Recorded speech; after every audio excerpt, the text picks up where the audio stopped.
Right, let's talk about the Netflix card from last night: Tyson Fury versus V Makhmudov, Conor Benn versus Regis Prograis, Richard Riakporhe and Jamie TKV. I haven't seen Fraser Clark versus Justice Hooney yet, but speaking to Bob from Canada's Boxing Channel, Joe Stunger and Dean last night on our little group, I know Bob said that was his fight tonight. So I do want to get round to seeing that later on today. I got in late last night, and I thought that would be later than that, and I got in and I missed it. If I cough and splutter through this, I've got the remnants of a chest infection, so just bear with me if I cough all over you.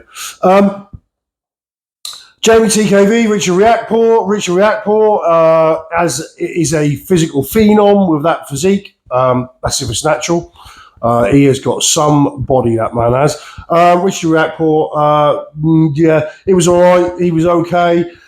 I've just briefly covered this. If Richard Riakporhe, can he go any further than sort of British European level? I wouldn't fancy him against any of the top world class or elite level guys. Pretty one-dimensional, pretty Route 1 stuff. Wasn't overly impressed. Was kind of disappointed in TKV as well. But nonetheless, Riakporhe gets a win and moves on. But like I said, at this point, I see his ceiling being not that high, if I'm honest. Conor Benn. Moving on, Conor Benn. So, if there was one thing this fight confirmed for me, it was that Conor Benn absolutely made the correct decision in signing for, if it is believed to be true, a one-fight deal for 15 million quid. Because on the face of that, he is nowhere near world level for me at this point. You know, world active level fighters. Because anything around 147 and 154, I just think they all light him up or piece him up or both. Because, you know, either of those two weight divisions, they're all killers and they're all good. And just, you know, whether it's the fact he's come back down to 150 and when he was on the scale, he said he could have made 147, there didn't look to be any strength, any power at all. Because Regis, bless him, looked like his kind of legs had gone, didn't look to have a lot of strength left in the legs at all. And Conor Benn really didn't hurt him. Once Regis warmed into it and become acclimatised to battle, he didn't really look that troubled by anything. Yeah, he was marked up and he was superficially sort of wounded, but was he hurt at any point? And yes, I know Regis is a southpaw, obviously, and Conor Benn struggled with a southpaw stance massively.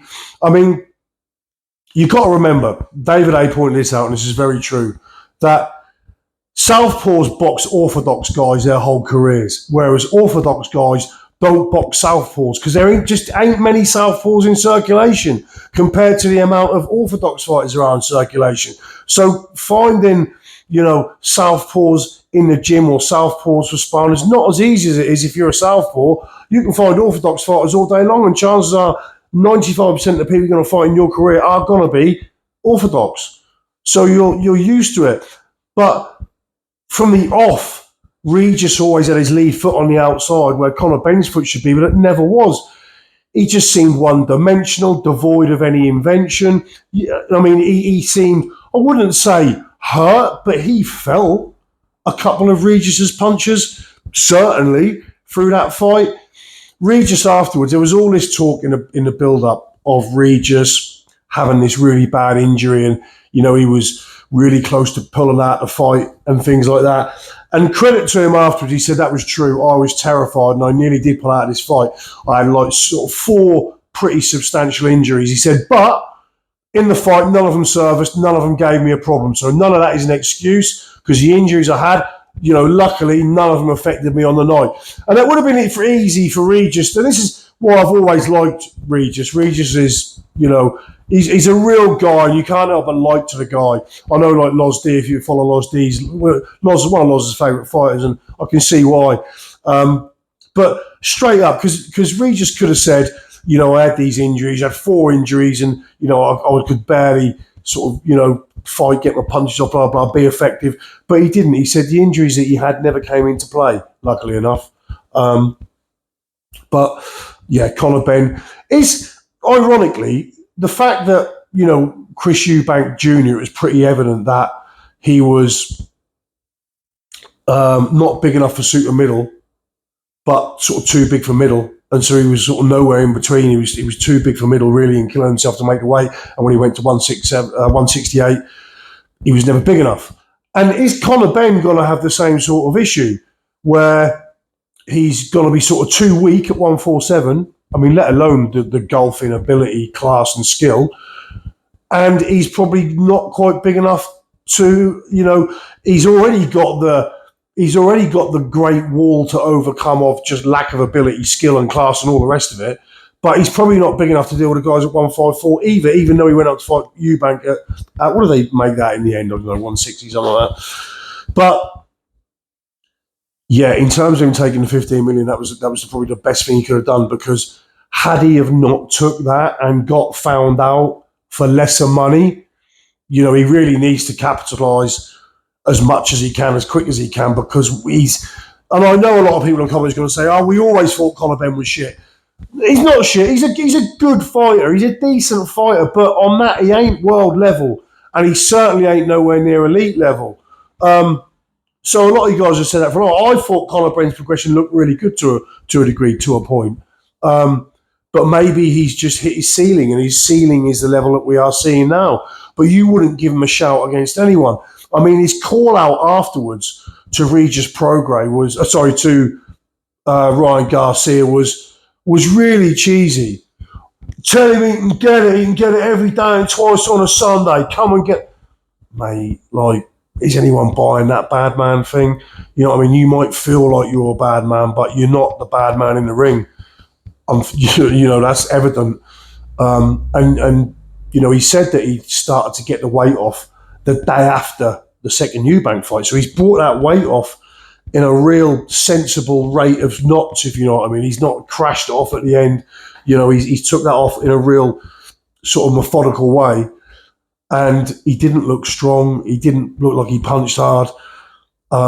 And just devoid of a lot of technique. He wasn't worried about his stance from the orthodox stance fighting the southpaw. He should, to me, gone to the body a lot more. He did go to a bit, but he could have gone a lot more. There was a lot of things he could have done, and just, and it wasn't like Regis wasn't there in front of him. Regis was there, you know what I mean? But I just think this is now, stamped, certified Conor Benn's level at this point. Don't see him getting any better. What is Conor Benn now? 26, 27? But Ryan Garcia, Ryan Garcia is quite a big lad at the weight as well. He's got a big frame, big back. He's a strong lad, and a big guy for the frame, for the weight. Ryan Garcia, and I just see Garcia piecing him up, lighting him up, and getting rid of him. I honestly do, because no one in and around 147 and 154. I mean, they're all going to be clamouring for Conor Benn now, because you're going to look at Conor Benn as an easy fight, the fucking biggest, probably career biggest payday. So they're all going to want it. So he's going to have no trouble getting the fights, I don't think, because they're all going to look at that and think, bring it on, let's have it. So yeah, Conor Benn, disappointing in a way, disappointing for him, I'd have thought. Cut over both eyes. Weren't great, was he? Weren't great, and isn't great. Like I said, I don't do the thing of like disrespecting fighters really, but he's a good fighter. He's a good fighter at kind of fringe world title at a certain level, but any better than that, you have to say no, don't you? Yeah, he's got a fighter's heart. We know that. We saw that in the first Eubank fight. He trains like a demon. He doesn't cut corners. So I give him his props for all that. But, sometimes you're just not good enough. And I don't think Conor Benn's good enough to really get any better than what he is. I mean, again, we were talking with Bob and Dean and Joe Stunner, and we were talking about, when the Garcia fight does get made, it will be a super event, a super fight, unjustifiably so because of Conor Benn's level, but the build-up, the press conferences and all that are going to be brilliant. Absolutely going to be brilliant. The best of boxing's pantomime it will be, because Ryan Garcia, as we know, is a character as well. But in terms of odds on who will win that fight, Jesus. So yeah, Conor Benn. Conor Benn certainly isn't what he sort of protests to be, is he? Because 147, 154, they're shark tanks, and Conor Benn at this point looks like a goldfish. Saying that, this whole night, this whole card, from what I saw, was thoroughly enjoyable. I mean, they weren't always the best fights, they weren't the best performances, but the event had something about it, didn't it? Although, did you guys notice you could spot the empty seats in the arena? And again, we were talking about this, and Dean mentioned this, and I wholeheartedly agree. I think the fact that these big cards are on Netflix, and Netflix is so easily obtainable to everyone, you know, and I think a lot of the people who would have gone to see Tyson Fury live, or say if you're a Conor Benn fan, have gone to see him live, you probably already have, if you're that kind of fanatical. And when their fight comes up that's on Netflix, well, that's so easy. No pay-per-view. It's easy to watch. It's there. You know, I think people just opt to watch it at home. I don't think that the show not selling out is a reflection on, you know, because say what you like, Conor Benn's got some selling power. Say what you like about his level. Tyson Fury, we know, sells tickets, and I don't think it's got anything to do with their marketability or ability to sell fights. I just think it's the fact that on Netflix it's so easy to watch for, you know, infinitely cheaper cost, no logistics issues, in your front room, all comfortable, with a takeaway and a beer, bottle of wine, lovely. And I think that's what affected the ticket sales. Tyson Fury, Arslan Makhmudov. Tyson Fury coming off the layoff, coming off the second defeat to Alexander Usyk, which I rewatched last week, and I kind of saw that as a lot closer than I did at the time, or remember seeing it at the time. I think a lot of those rounds were quite difficult to score, and that was, I can, although I'd probably give it to Usyk, yeah, I would. It is very, very close. So if you haven't seen that for a while, go back and watch that. Because yeah, and I watched it, I had the sound down, and I won't listen to any commentary. But yeah, quite close. So I don't think that performance was that good. Tyson Fury's best performances, for me, the stinker against Vladimir Klitschko, because on optics alone, it was a stinker. But, you know, performance-wise, that Tyson Fury was possibly the best Tyson Fury, the Tyson Fury that was still the back foot sort of magician. And then you had the second fight with Deontay Wilder, which is probably the second best performance. Completely different, sort of remodeled Tyson Fury. But probably the second best version of him, or second best performance of his career. Going to the fight of Arslan, he took a lot of weight off, and I think, again, in the group we talked about this, and Fury was probably a good 300 pounds plus when he got into this camp. And he did look, to me, he didn't look particularly strong. Cardiovascularly fit, yes, but strong. You know, he's never had sort of arms and shoulders, and we all know Tyson Fury's sort of metaphysical makeup. You know, he's not genetically gifted from an aesthetic sense, but from the ability to go rounds and do distance almost as an endurance athlete, he certainly has got that. But he didn't look strong. But hey, he's come back and he's took a lot of weight off.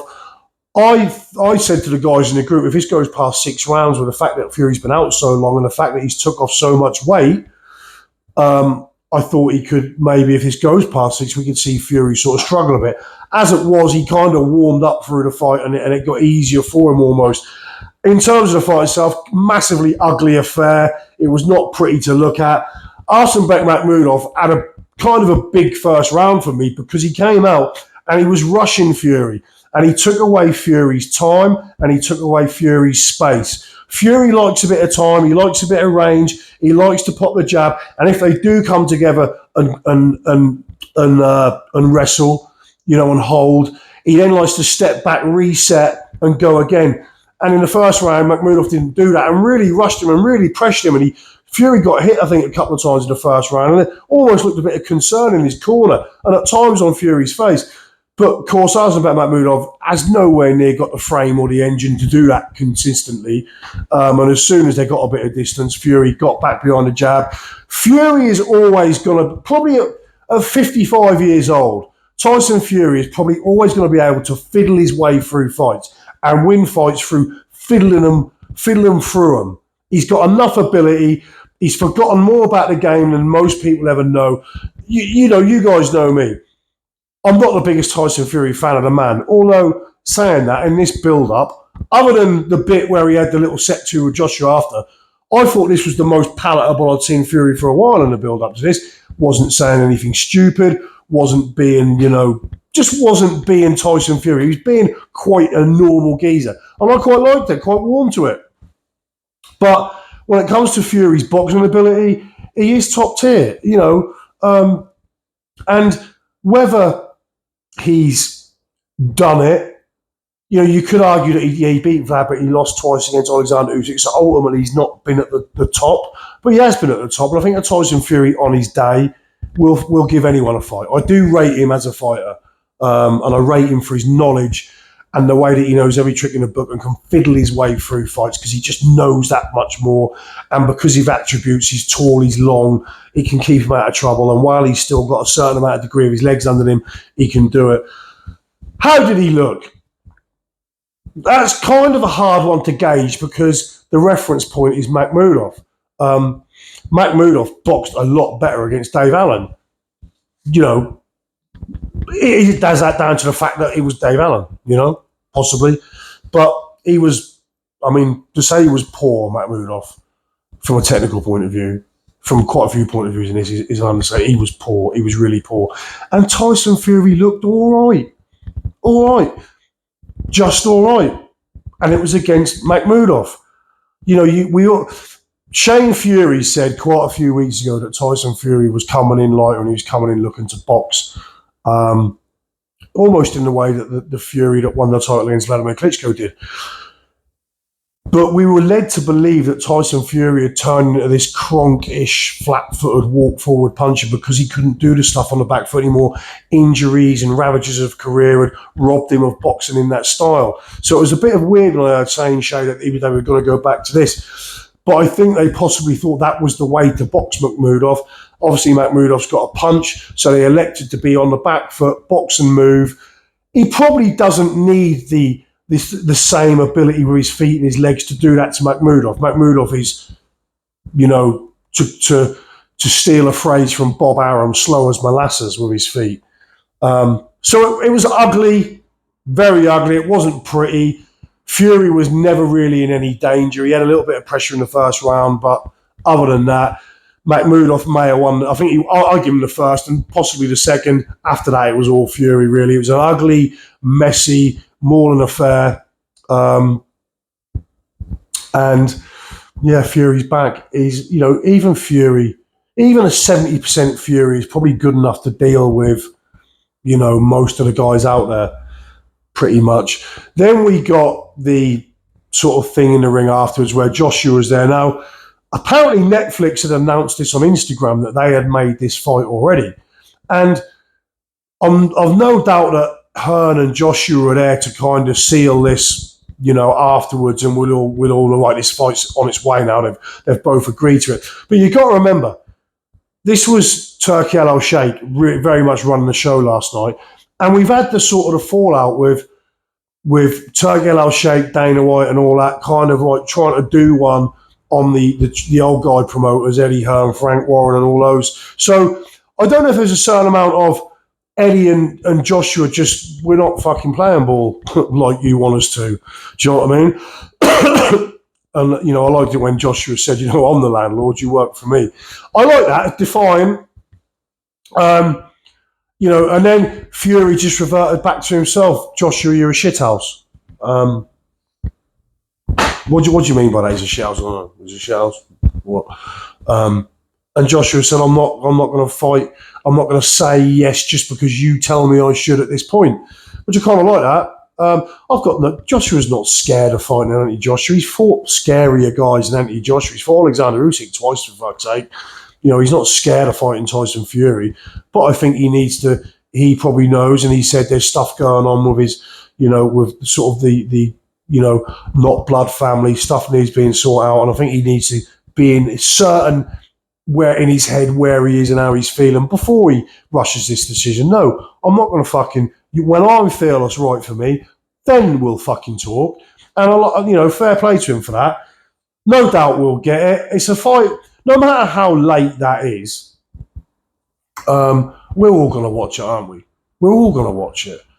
And I don't know who you'd favour for that. Does it really matter at this point? I suppose not, because none of them they're not boxing for dominance now, are they? They're boxing really for bragging rights, and that's it. But Fury, he's back. He's back. He's got at least, some left of what he was. Probably enough to deal with most of the guys out there. But he looked good.